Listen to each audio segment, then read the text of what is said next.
Hey guys, this video is going to be a part 2 to the how to naturally cure BV video that I made a few months ago.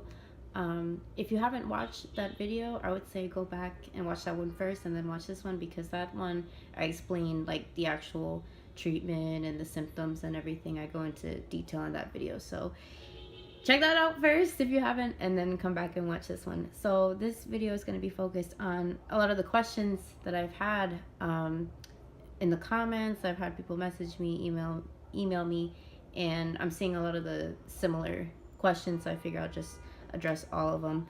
But thank you guys for all the really sweet comments and support. I really appreciate it. I see that a lot of people tried it and it has worked, so that's amazing. I am so happy for you guys. If you're still looking to treat this, I hope that this works out for you if you haven't tried it yet, and I hope answering these questions too helps. So the first thing I wanted to address, a lot of people were making comments about UTIs and yeast infections. BV is completely different. It's not a UTI, a urinary tract infection, or a yeast infection. Completely different. Urinary tract infection, that I haven't found a natural remedy for yet. I would like to. Luckily, I haven't had one in years, thank God, because that's something I used to have an issue with too. But yeah, it's different. And a yeast infection, I actually have a video on how to naturally cure a yeast infection. I did figure that one out. It's weird, you know, I was having the issue with the BV and then the yeast infection. I was like, dang, I got rid of one and now I have to deal with another. But luckily, I have been good lately. Still trying to figure out what exactly is causing it, like the reoccurrence, because, you know, us ladies, we try to take care of down there and take vitamins and everything. So I'm still trying to figure that one out. A lot of people ask what type of sea salt and the tea tree oil. I just use plain old Trader Joe's brand sea salt. Literally, it just says Trader Joe's sea salt. And also the Trader Joe's tea tree oil. Just the purest, like the little tiny bottle, straight up tea tree oil. I'll actually insert a picture of both of them right here.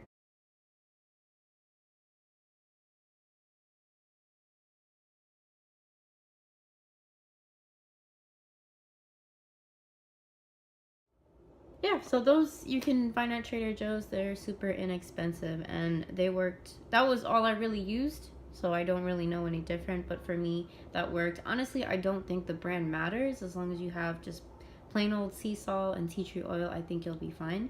So that should work for you guys. Did it come back? It did. It stayed away for a while and then it came back. I want to say, I don't remember because it was a while ago now, but I want to say at least 2 more times it came back. And at that time, I wasn't being consistent with taking probiotic vitamins. I realized that. So, like, while I was doing the treatment, I would take the probiotic, but I think I ran out of the bottle and I kind of neglected buying it. So, and I ended up paying the price because it came back. So, I think, you know, if you try this remedy out and you take the probiotic, but you need to continue taking the probiotic every single day for just every day. You need to take it. To this day, I still take a probiotic every day. I have slacked a few days, but I have found that ever since I started taking it more regularly, it hasn't come back. So for over a year now, it hasn't come back once. So thank you. I've been good.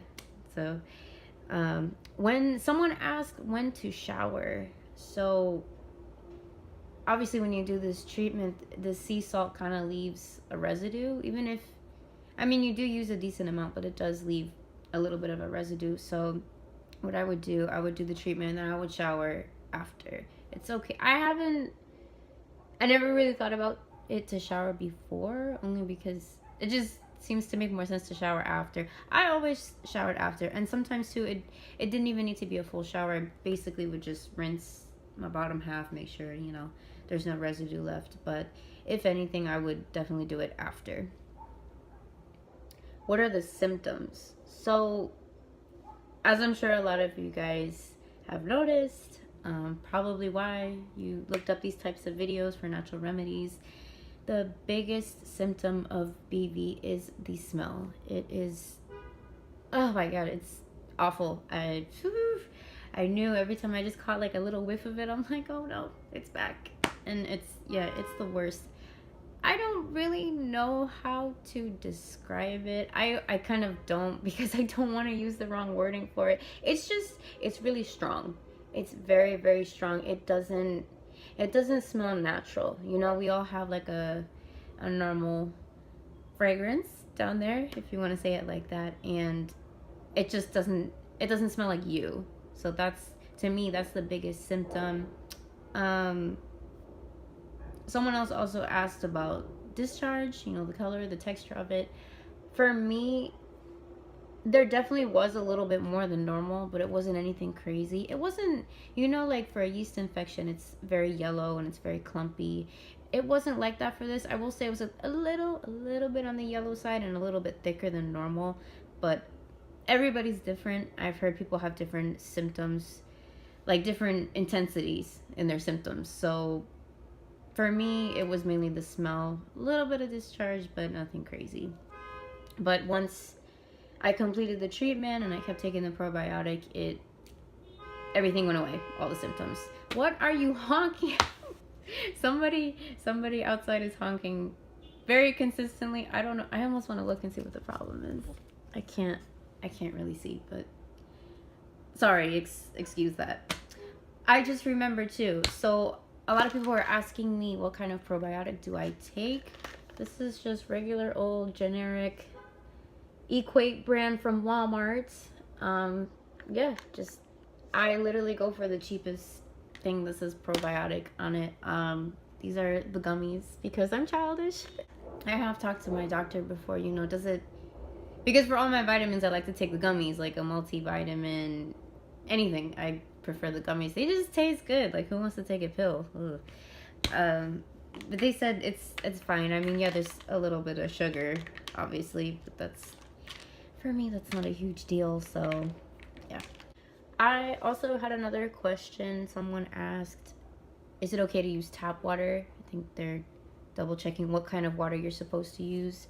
I just use plain old tap water from the sink in the bathroom. Nothing crazy. I don't think it needs to be filtered or Fiji, Evian, nothing. Don't go spending money on special water. Whatever water you shower in, that's what I'm gonna say. So just go in the bathroom and grab the water from there. I don't think that makes a difference.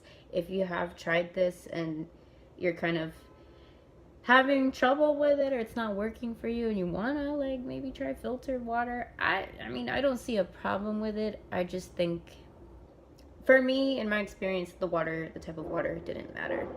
Yeah, so that was basically it for the questions that I had. Those were the ones that really stuck out and people were asking a lot. And I feel like they do matter too. I'm really glad that people ask those because, you know, you're going through your experience and how to go about the treatment. And it's easy to forget little details like this. So I really hope this helped you guys. Thank you so much for watching. I will see you guys in the next video. Bye, guys.